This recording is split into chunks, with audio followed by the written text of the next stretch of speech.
is a world forged by fire and ice. A wonderland with jagged edges. Born of a cataclysmic eruption nearly 2 million years ago, it's been exploding ever since.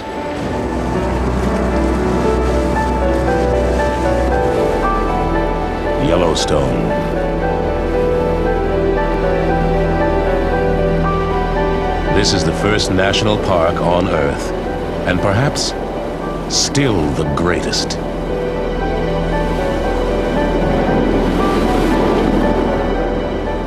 A primeval landscape of water, light, and extraordinary life.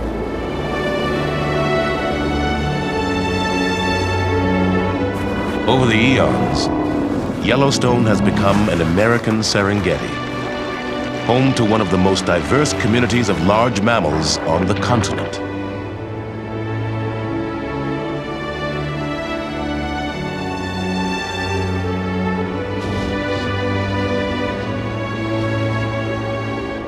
Home to the great Wyoming herds. For thousands of years, the call of one great predator has rung out across this wilderness.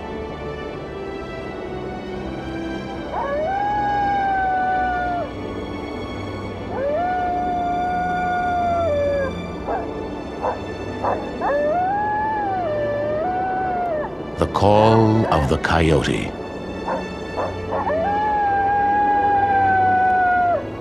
It's not the largest or fiercest of Yellowstone's creatures, but it may well be the most cunning. According to one proverb, next to God, the coyote is the smartest person on Earth.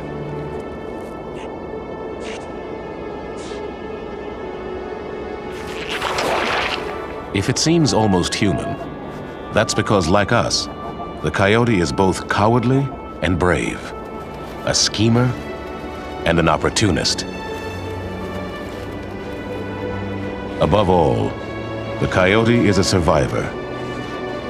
It was present at the birth of Yellowstone. It has outlasted the Ice Age, the Stone Age, famines, floods, and still it's going strong. Nearly 1,000 coyotes live in Yellowstone. This could be the story of almost any one. Let's call this one Cain, short for the coyote's Latin name, Canis latrans, the talking dog.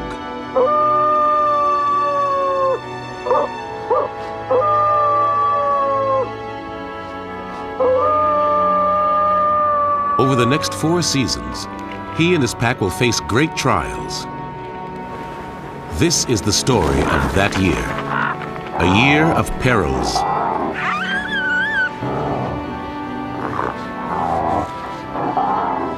A year of struggle. A year through the eyes of Yellowstone's coyotes.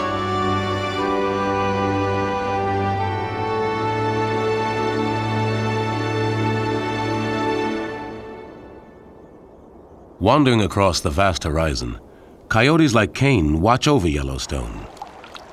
At 3 years old, Cain weighs 35 pounds, big for most of North America, but average in the park.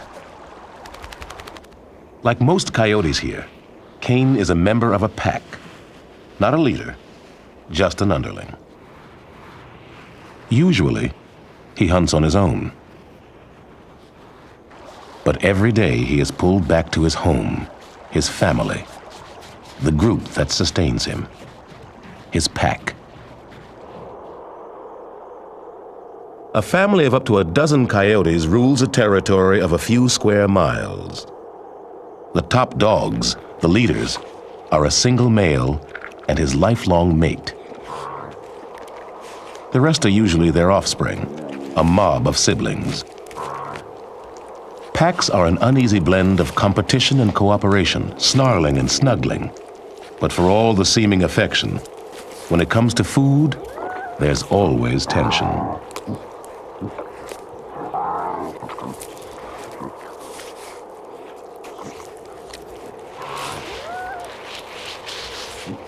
The young are the second-class citizens of coyote society. They must wait to eat until after their parents have had their fill.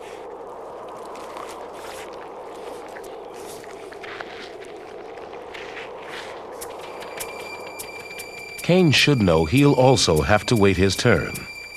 But sometimes the temptation, the hunger, is too great. He needs to eat now. It won't happen without a fight.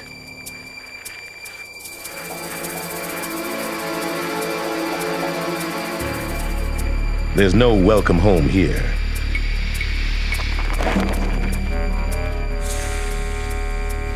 Bared teeth and arched back show Cain's aggression, but his tucked tail and other signs tell the true story. He's scared.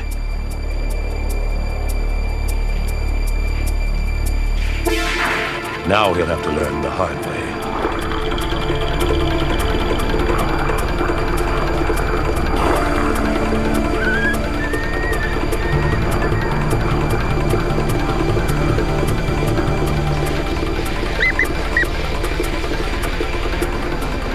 As in most coyote fights, no blood is shed, but the outcome is very real.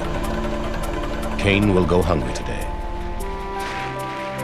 Despite the conflict, Cain gathers with his pack, his siblings, his rivals. Life is more secure in a group than alone.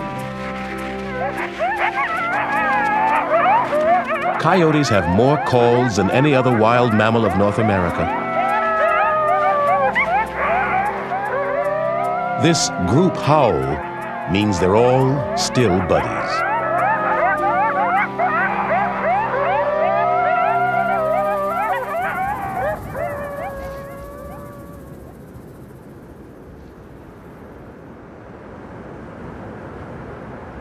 As coyotes rule the land in Yellowstone, another animal dominates the water. It's the one creature that seems to enjoy this brutal season. And it's having a blast, an Arctic blast. For the otter, winter is a special playtime.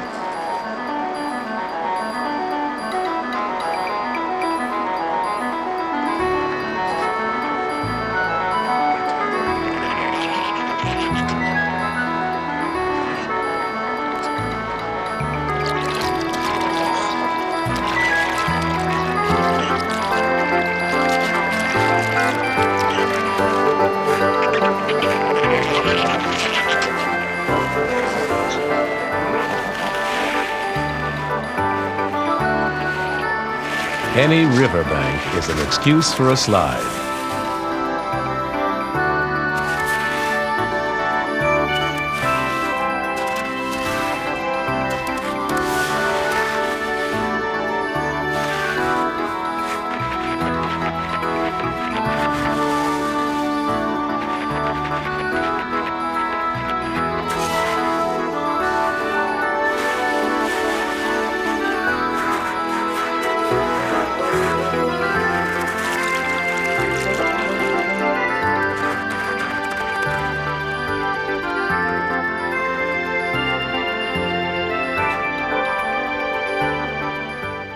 From the hills to the valleys, otters create their own highways. For them, it's always rush hour. Zipping along at about 15 miles an hour, it's clear they've raised commuting to a high art.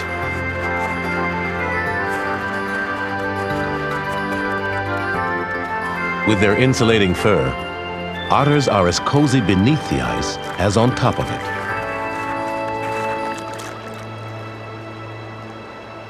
And since open water can always be found, even in winter, otters don't face starvation like most of Yellowstone's creatures. Fish are abundant and sluggish from the cold. But catching the fish is the easy part. To eat it, the otters have to surface. And that's exactly where the competition is waiting.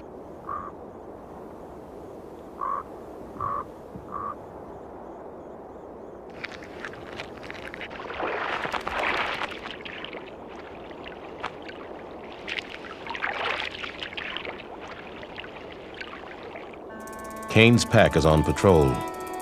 Coyotes are patient hunters, with a talent for snatching the prey of others. But the feisty otters are no pushovers.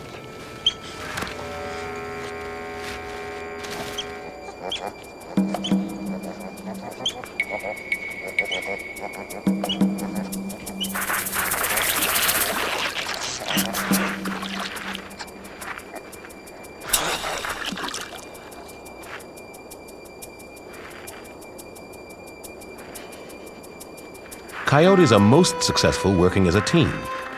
The pack will stake out several holes, but otters can usually find an emergency exit, and when menaced, they can work as a team too.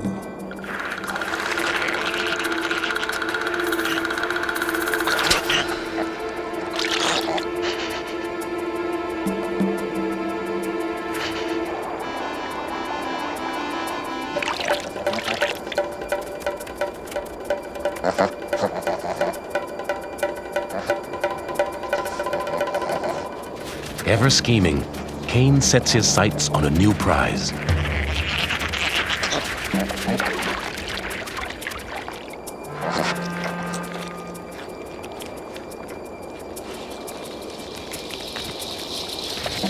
But there's no honor among thieves.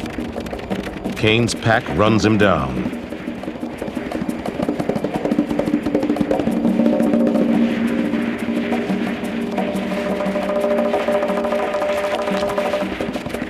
The dominant male has claimed the meal as his own.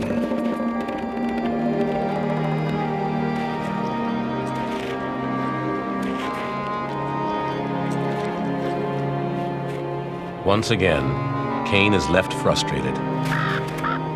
Life in a pack can sometimes seem unfair.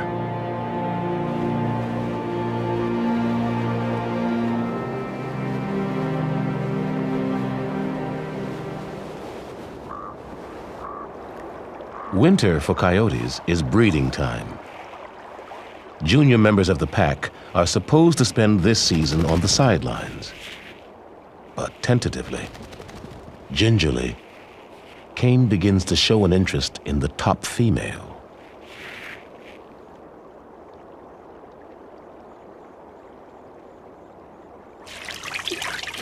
The male leader won't put up with it.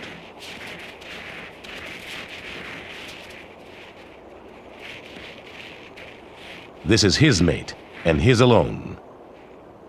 He lays down the law.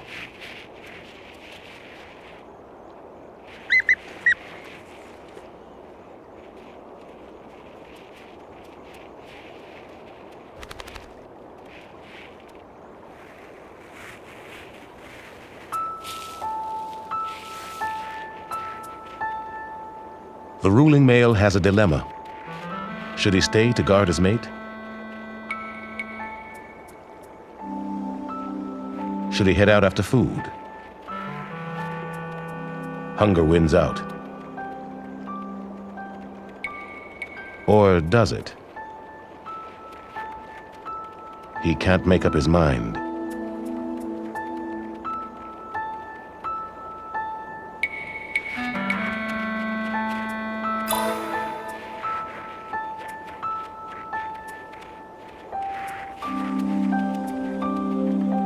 Cain sees an opportunity coming.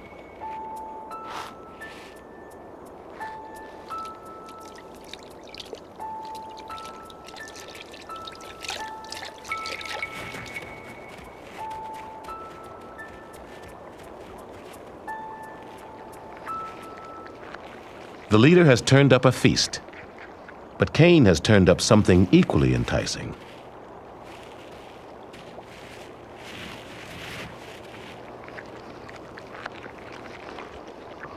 As an underling, Cain is supposed to help raise the young, not sire them.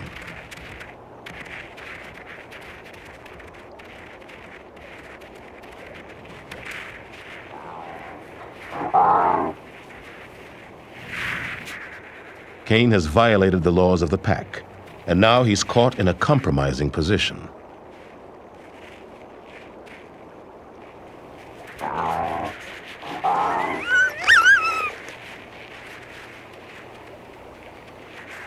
The leaders head off, but they're not through with Cain yet. The pack's sentence, when it comes, will be harsh.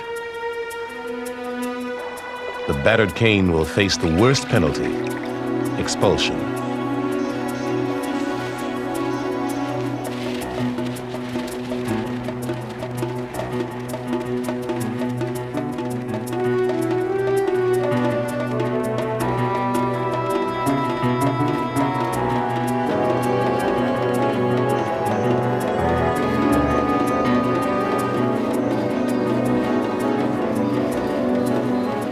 The top male leads the final charge.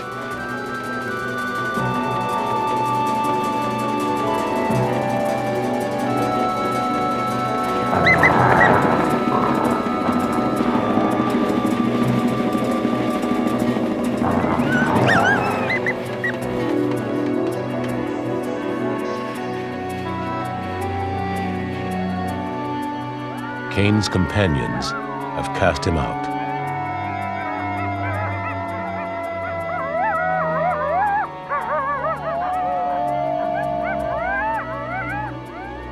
Now, exiled and vulnerable, Cain will be forced to wander the wilderness alone.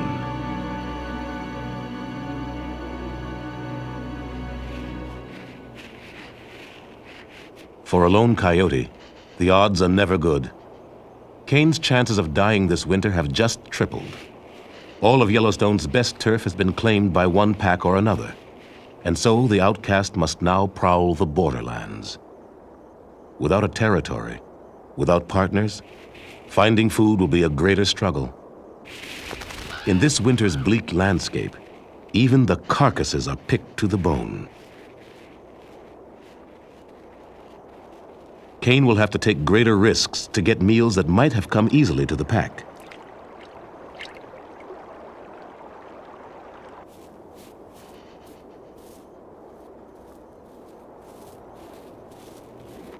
He is forced to go it alone against creatures like the golden eagle.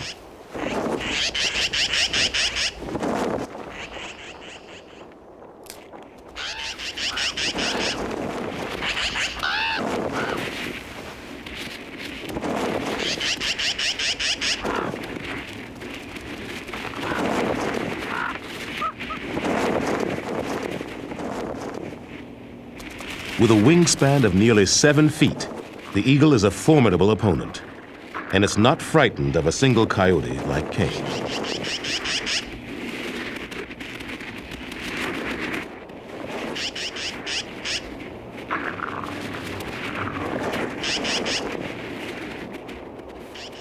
Cain's perils are in fact just beginning.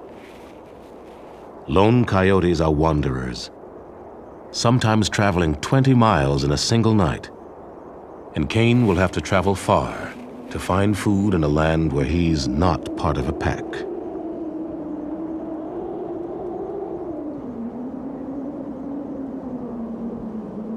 His best hope is under the snow.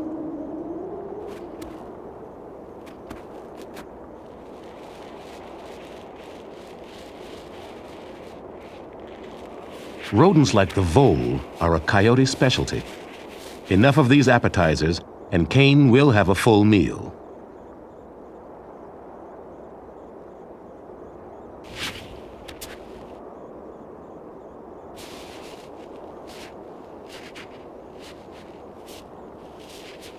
Not that coyotes are finicky. They'll eat almost anything, from grasshoppers to cows. It's been said, a coyote's favorite food is anything he can chew. When it comes to hunting voles, the coyote is a skilled performer, but another wild dog is a real virtuoso. The fox.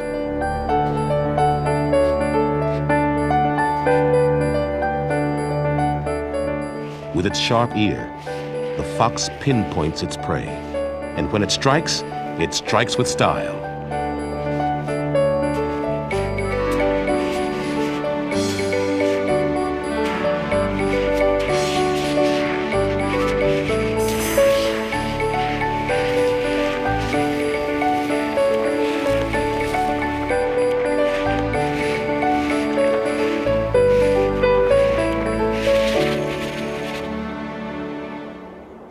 Foxes fight with style too. It's a dance of dominance when foxes gather at an elk carcass.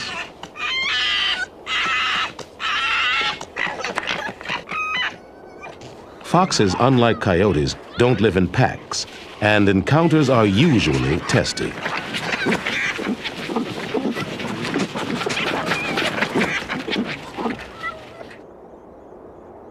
In the lower valleys, Kane is on the lookout for animals in trouble.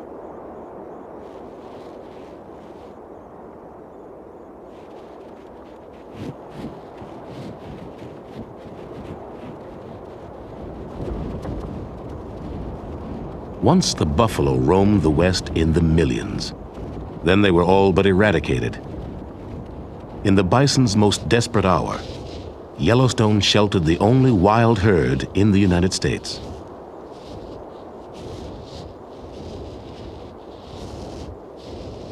Winter has always been hard on these great beasts.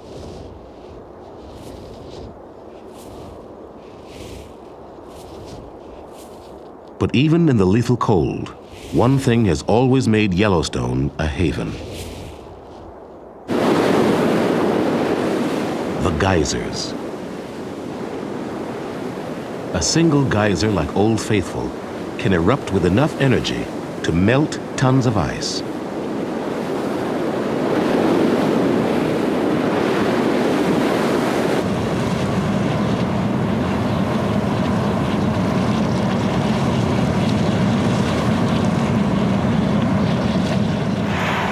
Hot springs, mud pots, steam jets, and fumaroles.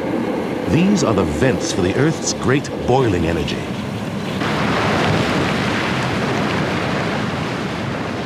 Yellowstone has more geysers than anywhere else in the world.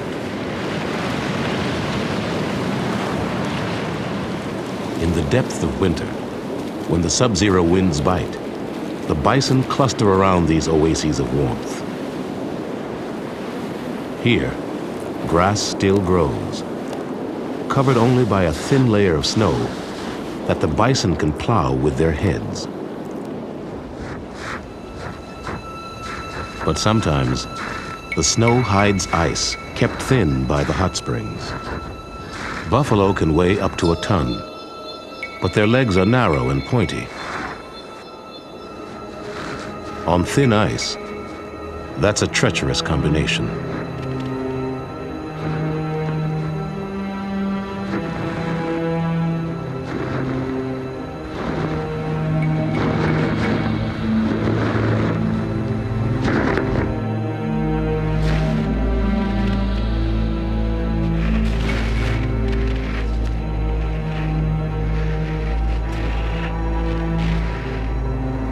Every step may be a step toward disaster.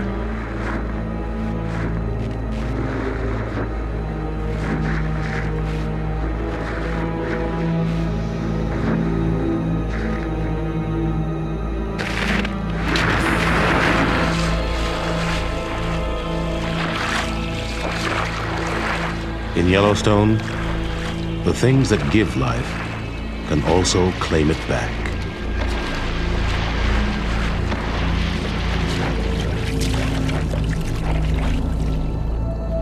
There's nothing the herd can do.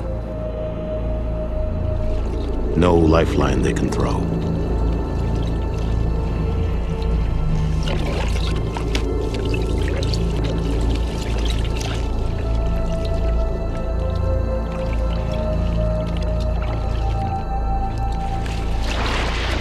It will take the buffalo nearly 4 hours to drown.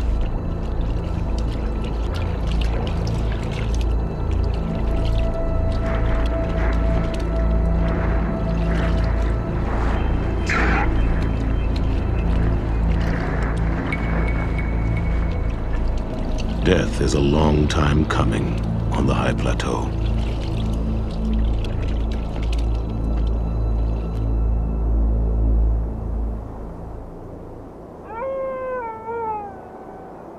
Deep into the month of April, winter lashes the park one last time. Yellowstone is chilled, frozen under a great white cloud.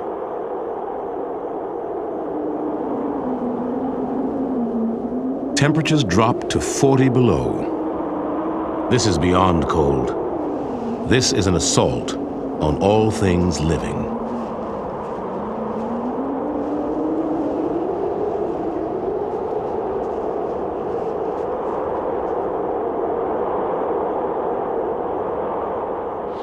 If a coyote knows loneliness, this must be the loneliest time.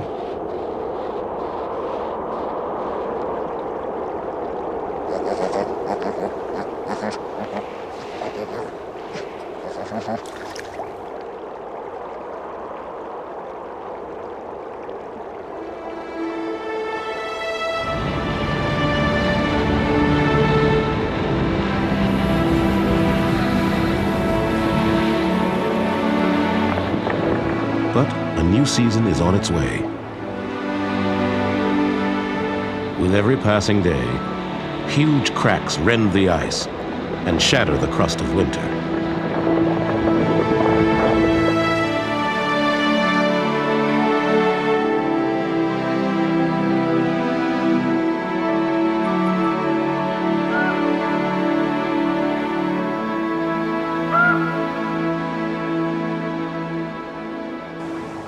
Kane has made it through a trying season.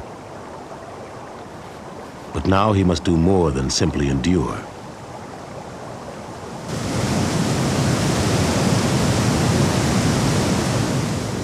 He needs a mate, a pack, a territory to call his own.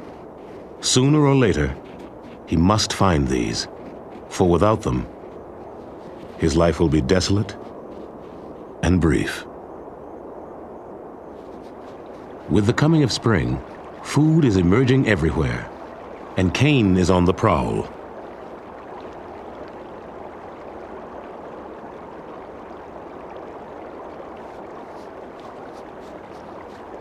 As the snow retreats, carcasses are revealed. Among them, the bison that drowned in the winter. Freezing waters have preserved the carcass, and with the thaw, it's reappeared just in time to catch Kane's eye.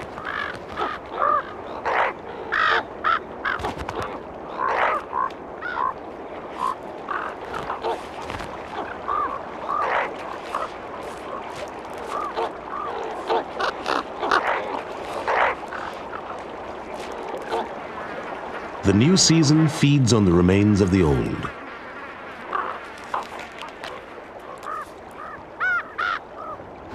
A bear emerges from hibernation. It's time for breakfast. Only this fast has been 4 months long. And a solo coyote can figure the odds.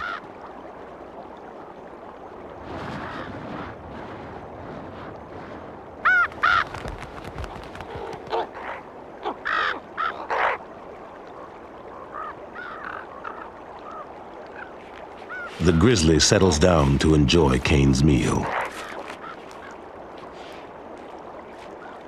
As the thaw continues, white turns to gold and then to green, and the dance of spring goes on.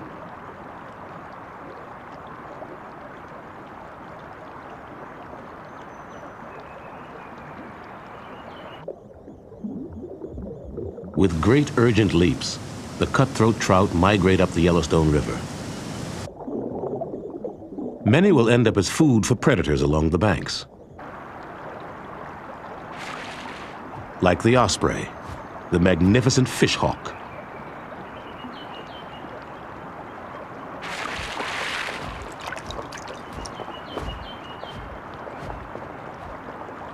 In a land of hunters, the osprey is one of the greatest, with feet that grasp like pincers, the perfect tool for holding on to a slippery fish.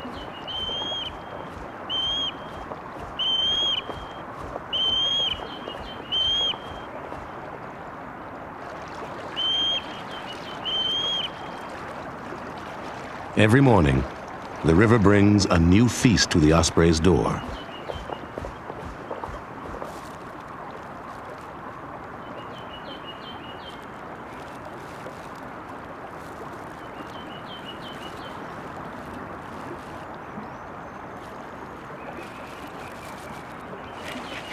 And for Kane, for all those that dwell in Yellowstone, the first murmur of spring has now turned into a full-throated roar.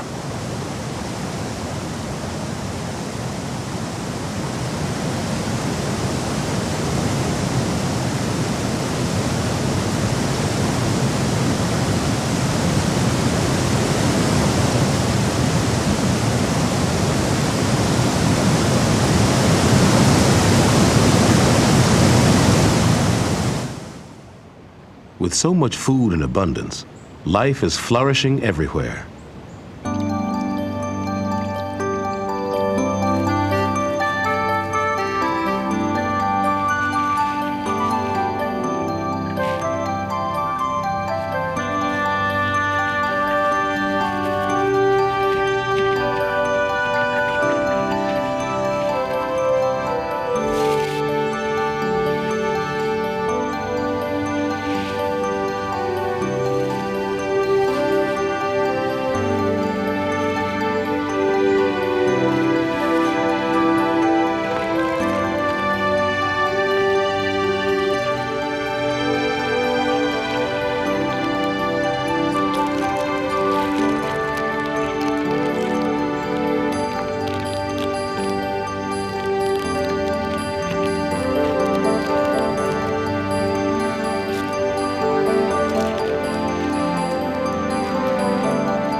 Newborns have also appeared at Kane's old pack. 2 months of gestation have led to this. 5 new members of the pack. 5 potential partners. 5 potential rivals.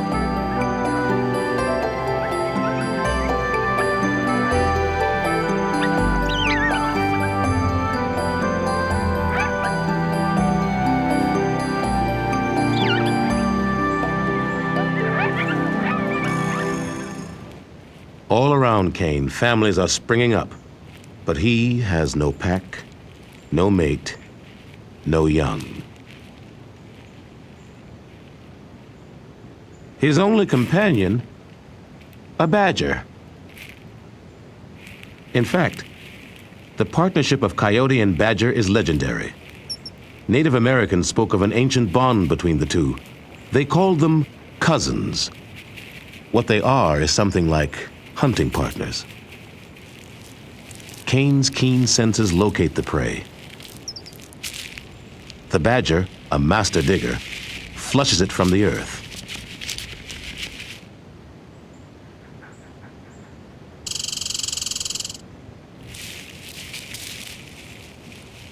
Above ground, the coyote keeps watch for fleeing prey.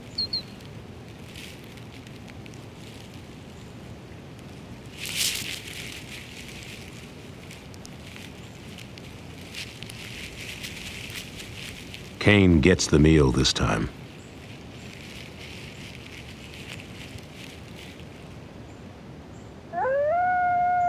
But his deeper hunger endures. He needs a mate.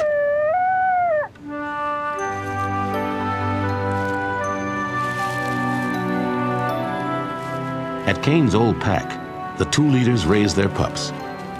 But they have help. Other pack members pitch in to watch over the pups.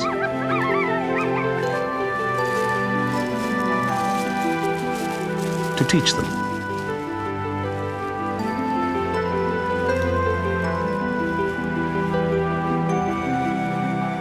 To protect them from threats.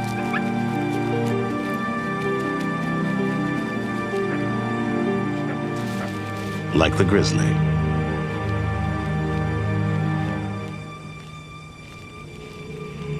A half-ton beast with 5-inch claws is an unwelcome visitor.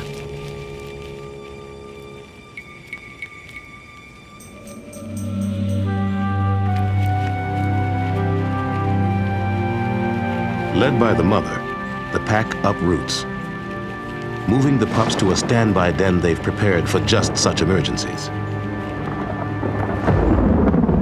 But nature holds other threats for the coyotes.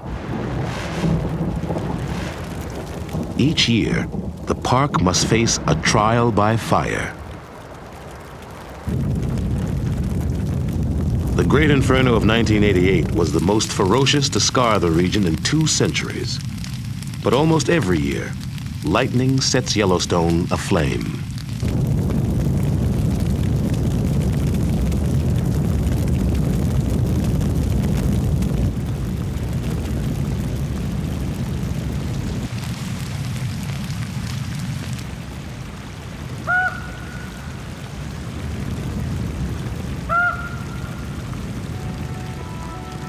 In the aftermath, Cain walks the smoldering earth.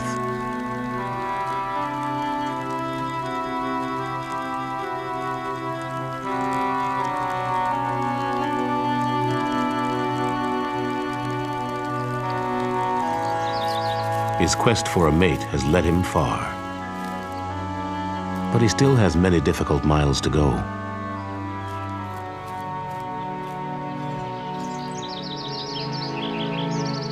Fire is not only a destructive force, it also kindles new life.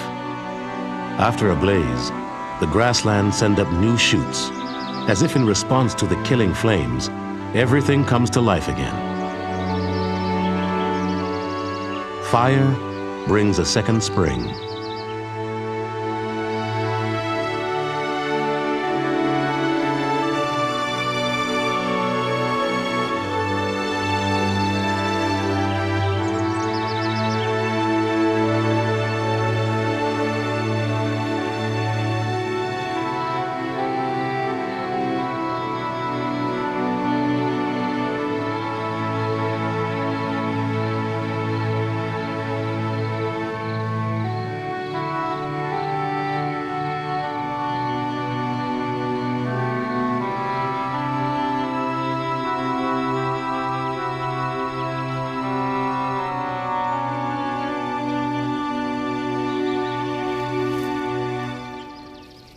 It is a time of beginning for the pups, too. They have survived the blaze and are growing rapidly. Weaned in their 2nd month, they're too big for the den now. They've moved into a kind of fort tucked away under a tree.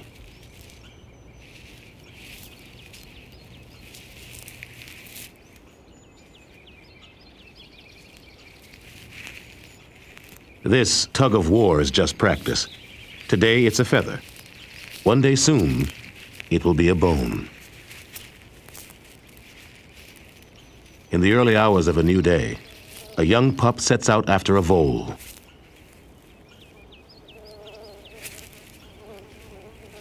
But he can barely handle a bee.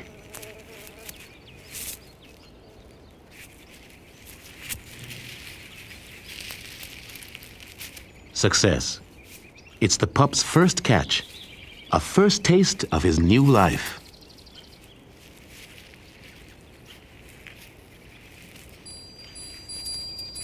The pups are becoming more assured.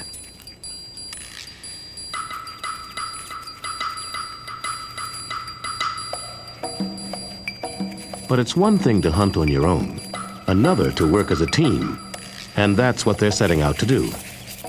Their target? A badger. The pups aren't old enough to know they're supposed to be partners.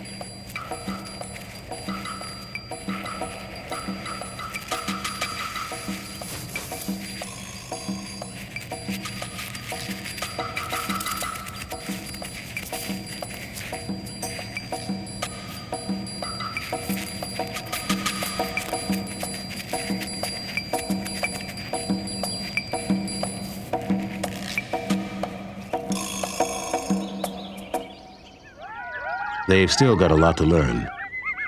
But the pups seem to feel pretty good about themselves all the same.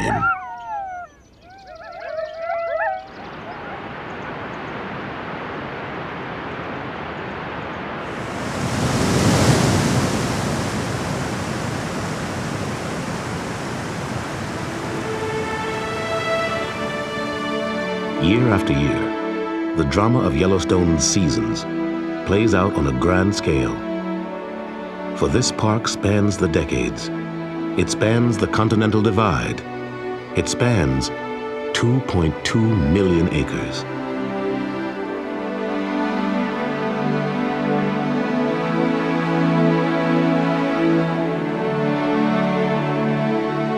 Yet for all the enduring panoramic beauty of Yellowstone, there is another face to this park, rougher, more unformed, almost otherworldly.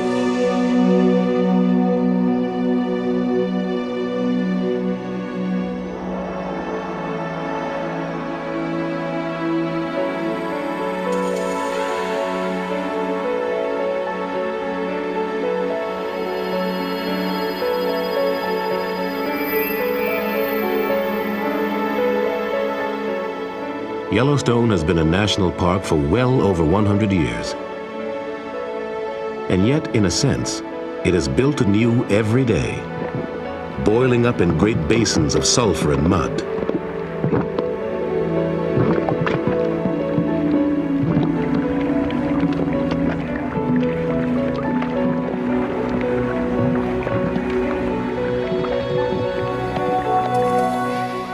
Those that roam Yellowstone day after day find that each day takes them over slightly different terrain. Each day, they find the horizon is new again.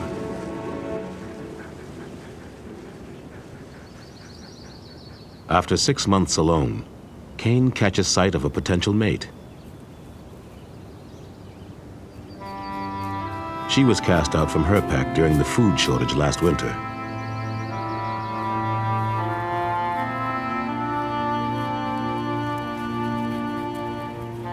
The lone female has been wandering the park, like Kane.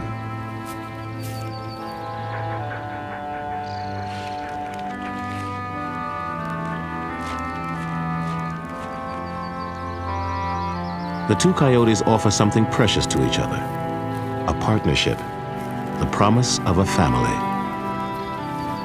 Once paired, most coyotes will mate for life. And this first date has gone very well. Together, they will hunt through the grasslands. Together, they will search for a home. Finding one won't be easy. In fact, it will be the challenge of their lives.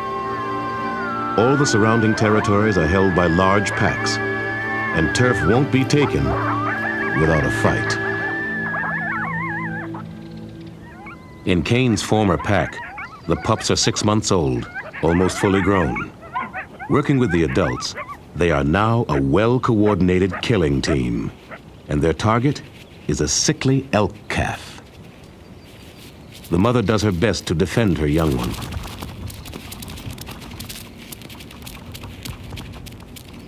But it's no use. The coyotes claim their prey. Long after her battle is lost, the mother continues to fight.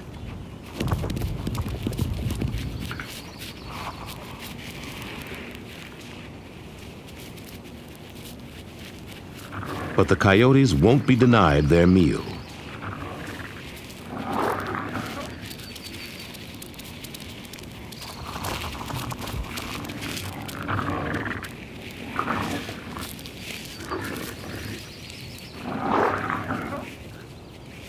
In the cruel equation of Yellowstone, the death of the elk calf means life for the young coyotes.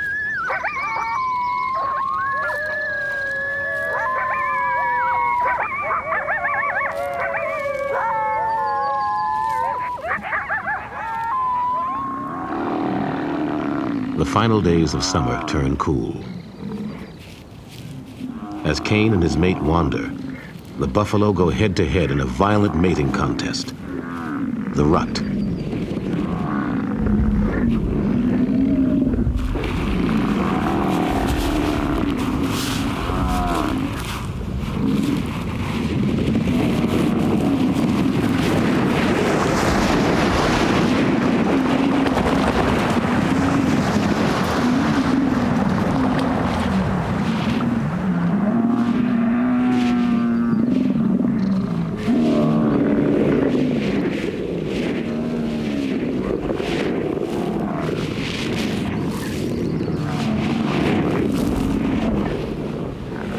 The males are well dressed for battle, their heads and shoulders padded with extra wool to absorb the pounding. when it comes, the pounding is ferocious.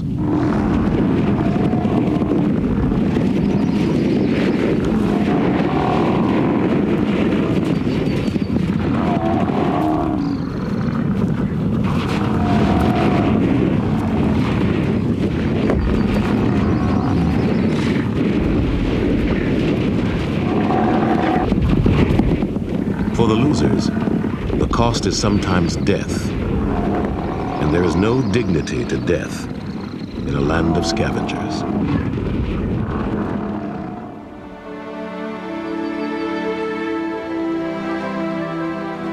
The colors of fall herald the return of freezing temperatures.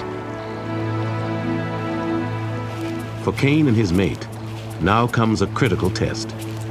They've hunted side by side, but now they must hunt as a team.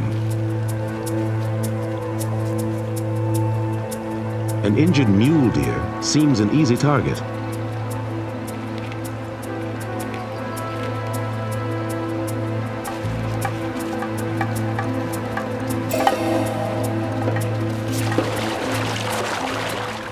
But the coyotes are cautious.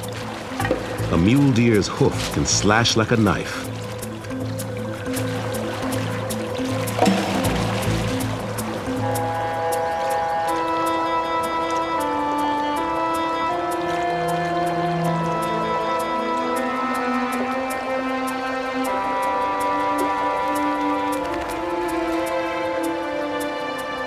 The pair just can't get the job done.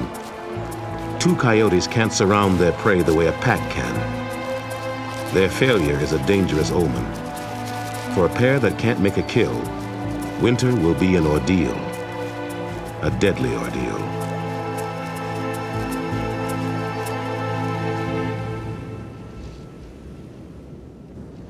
With the first snows begin the battles of winter. The bighorn sheep are fighting for a chance to mate.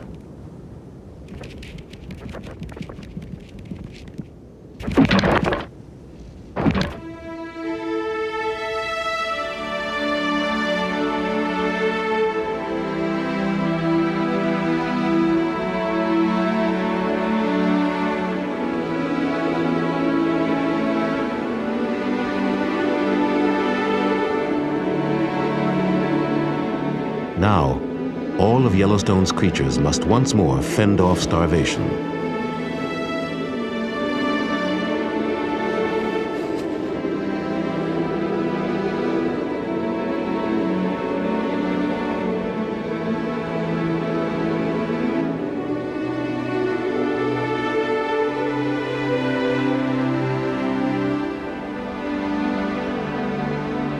The thermal springs offer respite for some, but the season will still take its awful toll.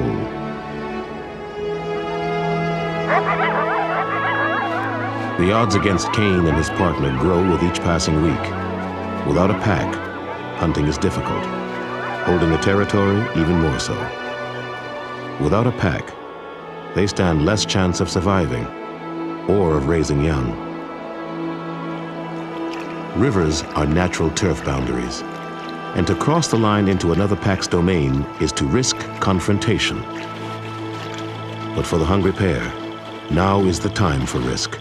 They can't resist the lure of a bison carcass.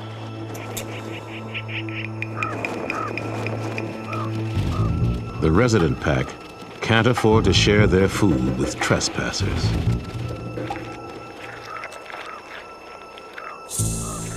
A clash is coming.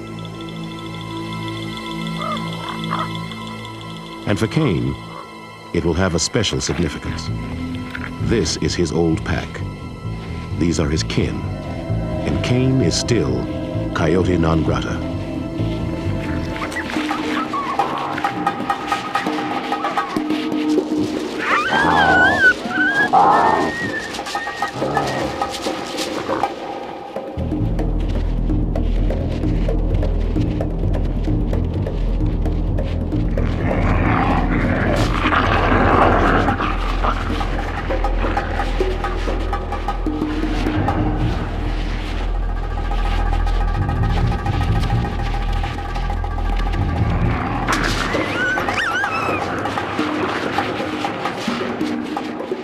Vicious as it is, this battle won't go to the limit. It will stop when one coyote proves strongest. And one has. It's Cain. This is now his turf. Defeated, the former leaders wander off into exile. Old and tired, their prospects are poor. Cain and his mate claim one of their rewards, the right to eat first.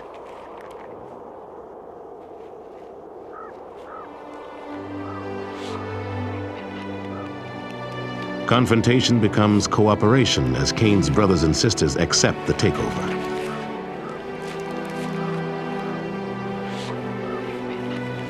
They all settle in for a banquet. Cain will in time become a father, and by helping raise his pups, his siblings will make sure the family line lives on.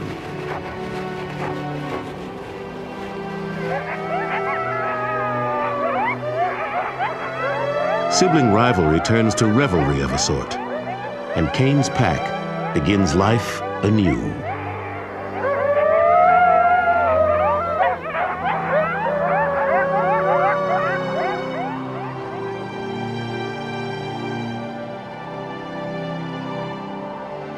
More adversity will lie ahead this winter. Lethal temperatures, punishing winds, and the never-ending struggle for food. But the coyotes will survive. They have survived fire and ice, survived the attacks of man and beast. This too, they will outlast. There is an Indian tale that states, the coyote will be the last animal on earth. After the buffalo are gone, after man has disappeared, all that will be left is darkness. And in the darkness will echo the call of the coyote.